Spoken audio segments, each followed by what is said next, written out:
الخير والهنا والسعادة على قلوبكم يا رب. نبدأ ان شاء الله بإذن الله فيديو جديد وروتين جديد. دخلت كده عملت فطار، قليت بطاطس وعملت قرص بيض كده، وقطعت خضار وجبنة بتنجان وطعمية جاهزين كده. قلت بقى احنا مش بنفطر كل شوية، ودي جبنة عليها زعتر فريش وزيت زيتون كده وشوية شطة وكمون كده شوية توابل. اجهز الفطار وان شاء الله باذن الله هنفطر ونشوف روتيننا على طول. النهارده ان شاء الله باذن الله ناوي اعمل رز بلبن حلو. فزي ما بوريكم كده جبت كيلو لبن وحطيته في حله كبيره، وغسلت كوبايه رز صغيره كده خالص، وبستنى لحد اللبن كده ما يبدا يغلي وبحط الرز واروح طفي عليه وسايباه 3 ساعات واسيبه كده. وخرجت بره. طبعا الصاله زي ما بوريكم كده الالعاب منتشره في كل حته، فلقيت كمان الارض مطربه. هي لسه ما كملناش حاجه على الروتين، وانا عامه بمسح السيراميك الباين ده على طول. فلقيت الدنيا بقى ايه مش هينفع كده، فقلت لازم اشيل السجاد وكده. فشلت السجاد وبدات اكنس. كميه التراب اللي خارج من الارض اصلا غير طبيعي، لان انا بشفط بالمكنسه كل شويه. فده كان يعني التراب ده مش عارفه كان جاي منين. فقلت امسح مسحه خفيفه كده بالشرشوبه، حطيت عليها كلوريكس الوان بس ما حطيتش كتير علشان ما ترغيش. فهبدا امسح الارض كلها كده وهسيبها تنشف وشويه وهفرش ان شاء الله. ف زي ما شفتوا كده على طول خلصت رحت فرشت. يعني في نسكافيه كده جارتي جابتهولي، هو مش مقاطعة بس انا لسه هجربه اشوف الاول حلو ولا لا، لان انا بحاول على قد ما اقدر بصراحة ان انا اقاطع، يعني مش مقاطعة 100%، ولكن بحاول. هنا بقى كده كنت بوريكم ان انا ظبطت الصاله، ظبطت كل حاجه وشلت الالعاب بقى خالص من هنا. قلت ادخلها اوضه الاطفال لما تحب تلعب بيهم ولا حاجه ابقى اطلعهم لها بره. وطبعا شغلت المروحه لان الجو بدأ يحرر خلاص فعلا. احنا الصيف داخل، الدنيا صعبة قوي. هو ما فيش عاصفة ولا حاجة، لكن طبعا الجو فيه تراب. طبعا بتوع الجوب الانفية هيحسوا بالموضوع ده قوي يعني. فهنا كده خلاص بقى كنت وصلت لمرحلة المعطر.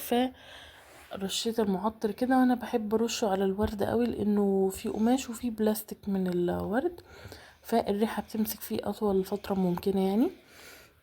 هنا كده خلاص حطيت المعطر وقلت ادخل بقى ايه علشان خاطر احضر الغدا.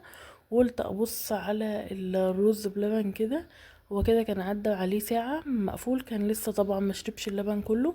فقلت النهاردة نتغدى حاجة خفيفة مش هعمل غدا، فكانت الجبنة الفضة الباقي من الفطار. وعملت بطاطس وزودت شوية جبنة تاني وعيش وبطيخ بقى. ودي احلى حاجه في الصيف ان انا ما بضطرش الصراحه ان انا اعمل اكل كل يوم. هنا كده كان عدى 3 ساعات وما كنتش والله شغلت النار خالص.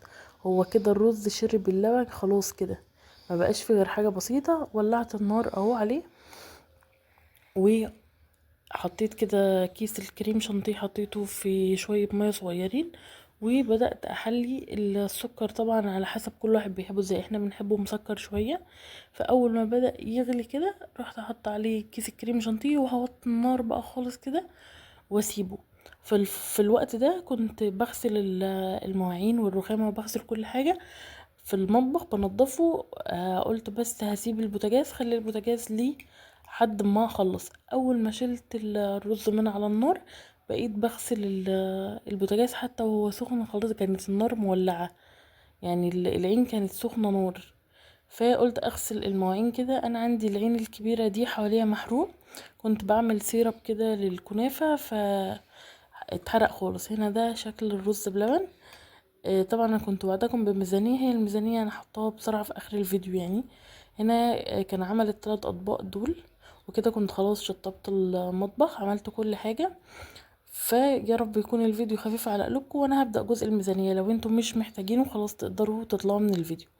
هنا حبيت اعمل ميزانيه 3000 جنيه للشهر.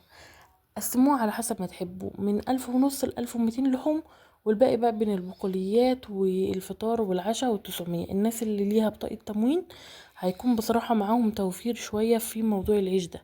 اللحوم انا بحب اللحمه المفرومه، بحس ان هي بتسعفني في كل حاجه، يعني بصراحه بتسعفني اعمل صينيه مكرونه، صينيه جلاش. فبجيب منها 2 كيلو او ب 500 على حسب، لو انتوا الكيلو عندكم ب 300، انا بصراحه بجيب منهم 250 دي. وتقدروا بقى تقسموا البانيه زي ما انتوا عايزين، كيلو ونص ب 300 جنيه، او تزودوا عندكم بقى يعني مشوا نفسكم على الحاجه يعني على الفلوس اللي معاكم بالظبط. مش لازم، هي مش مقرر ان انتوا تجيبوا بكذا فلازم تجيبوا بكذا، لا انا حطيت لكم فكره تقريبيه تقدروا تشوفوها كده. انا قسمت الفطار والعشاء، انا حطيت لهم حاجات ب 400 جنيه، زي ما انتوا شايفين كده، كرتونة بيض ومربى وجبنه وحلاوه طحينيه وفول، ويفضل بصراحه الجبنه القريش، يعني هتوفر معاكم كتير وتقدروا تعملوا فيها الاضافات اللي انتوا عايزينها. هنا دي يعني بصراحه يعني كانت، انا مبطئها لكم قوي، فلو عايزين اشرحها لكم بالتفصيل اشرحها لكم بالتفصيل، ولكن انا هرجع تاني اهو. قسمت ال 3000، 1200 لحوم، 500 بقوليات اللي هو زيت ورز ومكرونه، و400 للفطار والعشاء، و 900 جنيه دول للخضار والتوابل، وتجيبوا منهم عيش لو انتوا مش معاكم بطاقة تموين، وفاكهة.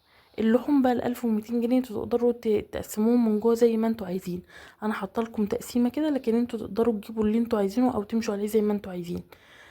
5 كيلو رز في الشهر، تقدروا تعملوا منهم الحلو، تقدروا تعملوا عدس اصفر، اللي عدس يعني رز بعدس اصفر اللي هو الكشري، تقدروا تعملوا اللي انتوا عايزينه. يا رب يكون الفيديو خفيف ولطيف على قلوبكم. يعني ان شاء الله باذن الله لو عايزين فيديو للميزانيه لوحدها يعني ان شاء الله باذن الله اعمله لكم. يا رب ان شاء الله باذن الله يكون الفيديو خفيف ولطيف على قلوبكم. دمتم في رعايه الله. احنا في الاول وفي الاخر بنمشي بيوتنا بالبركه مش بالفلوس خالص، يعني هي ربنا يديم علينا الستر نعمه. ربنا يحفظكم يا رب، ويرزقكم البركه ويرزقكم الخير يا رب، يحفظ لنا يا رب اولادنا ويحفظ علينا النعم. دمتم في امان الله.